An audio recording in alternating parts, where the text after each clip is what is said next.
Hey geometry students, here in lesson 4, this is one of my favorite lessons of all time. Even when I was teaching in the States and my textbook didn't have anything to do with truth tables, I still taught truth tables. I love truth tables and the logic and the clarity that they provide. So this is a great chance to really think through some good logic things. And if you take a logic class when you get to college, you will definitely see these. And so they're kind of like little puzzles. If you've seen those puzzles where you can check this but not this, they're a little bit like that.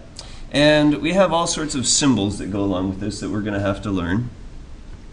So there's a couple of basics. And is a symbol, and it looks like this. I always remembered that it looks kind of like an A for and, except you don't have the little line through it.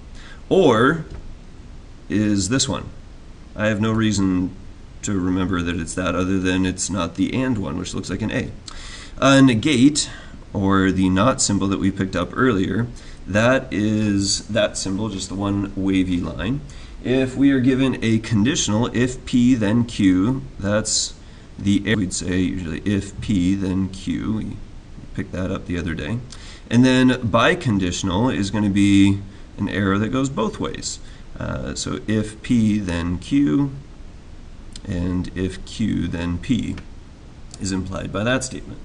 So let's go talk about some basic truth tables. Every conditional, every statement can either be true or false. And so if I just had one statement, P, well, that's either true or false. So it is a binary type of thing. Okay. However, when I have two parts, like with a conditional, if P then true, well, I actually have four options. P can be true, and then Q could be true. I could have a situation where P is true, but Q is false. I could have a situation where P is false, but Q is true. And then I could have a situation where P is false and Q is also false. Now, this right here says P is true and Q is true. So this whole column is saying P is true and Q is true. So I look over here. Is P and Q true? Yes. So I would put true. That is a true statement that P. Here, are P and Q true? Well, this one is, but that one's not. And so, no, it's not. And in fact, none of these are, because none of them have the situation where P and Q are true.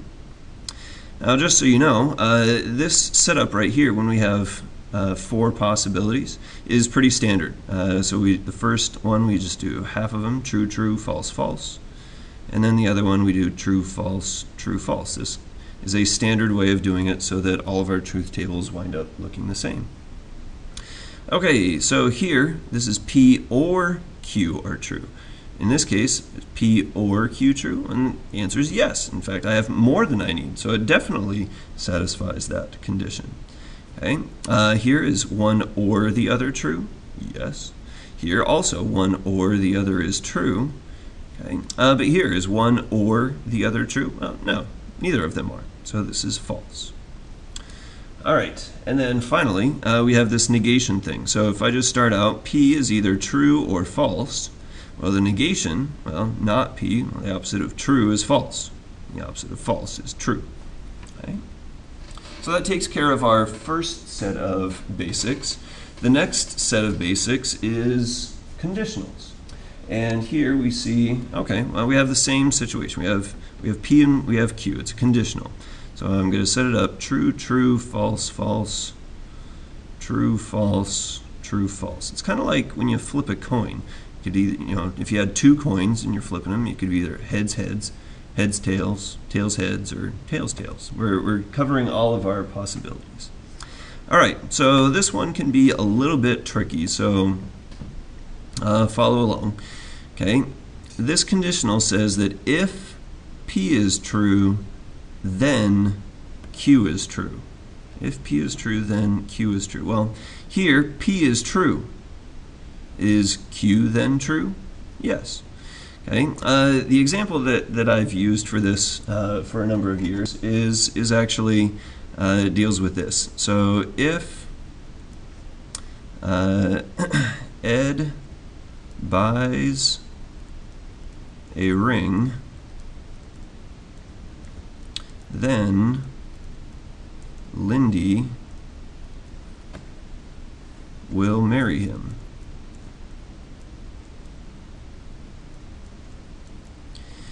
So in each of these cases, okay, Ed's going to do something or not do something, and the question we'll ask ourselves is, has Lindy kept her promise? Okay, she promises that if Ed buys a ring, then she will marry him.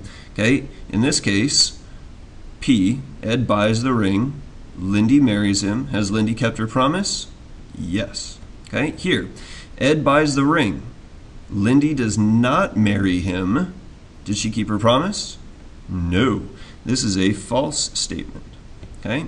Now here is where we get a little bit sticky. And I'll be honest, it took me a long time to actually understand this. So if you don't get it the first time, that's okay. Okay? In this case, Ed does not buy the ring. But Lindy marries him anyway. Has Lindy kept her promise? Well, the way we're going to explain this is that because Ed didn't buy the ring, it's impossible for Lindy to break her promise, and so therefore she has kept her promise. She didn't have a chance to not keep it, like in this example, and so she has kept her promise. That's the best way I've got to explain it to you, and so if it doesn't satisfy your curiosity, I apologize, but I think eventually, if you're struggling with it, you'll see that it can't be false if it didn't have a chance to be false in the first place. Okay. Now this one people feel more comfortable with. Ed doesn't buy the ring. Lindy doesn't marry him. Has she kept her promise? Yes. Okay. Now with the biconditional, okay, again, true, true, false, false, true, false, true, false. Okay, not only does it have to be true going this way, but it also has to be true going this way. So Ed buys the ring, Lindy marries him. Check. Ed buys the ring, Lindy marries him. Check. All right, that works. Okay, here Ed buys the ring, Lindy doesn't marry him. That's false. Okay, this is false going the front way. Okay, it really doesn't matter if it goes false the other way. It already hasn't satisfied my condition. Okay, now earlier we said, Ed does not buy the ring, but Lindy still marries him. She kept her promise. So that was true, but if I go the other direction, Ed buys the ring, but Lindy doesn't marry him. Now it doesn't satisfy that condition, and so that is actually false. Now, Ed doesn't buy the ring, Lindy doesn't marry him. All right, she kept her promise. If I go the other direction, Ed doesn't buy the ring, Lindy doesn't marry him. That is also kept her promise, and so that one winds up being true. All right, so that takes us through much of the basics for standard truth tables. Here's what it would actually look like. Okay, so you are kind of combining all of these things to try to give a truth column for the statement, not P, and if P, then Q. So again, we're going to start out with just true, true, false, false, true, false, true, false. So the key is, for the ultimate statement here, we're just going to do it piece by piece. And we start out with the basics, although you can see that doesn't play into it much. Okay, but starting from there, we'll just do a column for each. So first thing is we want to take care of not P. We're going to negate P. So that means true becomes false, and false becomes true. And then inside here, we've got the conditional. If P, then Q. Well, if P is true, then Q is true. This would be the Ed and Lindy example. So Ed buys the ring, Lindy marries him, true. Ed buys the ring, Lindy doesn't marry him, she lied, false. Okay, doesn't buy the ring, marries him anyway, true. Doesn't buy the ring, doesn't marry him, true. She kept her promise. Okay, now that we have this, we're going to put it all together. So if not P, or I guess not P, and if P, then Q. So I need both of these to be true. Well, let's see, are both of these true? Nope, that's false. Are both of these true? No, that's definitely false. These are definitely both true, so that's true. And these are true, so true. And we're done. And because you set it up the same way that I did, we will all have the same answers for the very end. All right, last one here.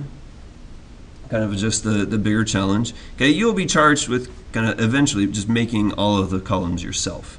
And so what we're going to do is P and Q. We also have a not P and a not Q. So not P, not Q.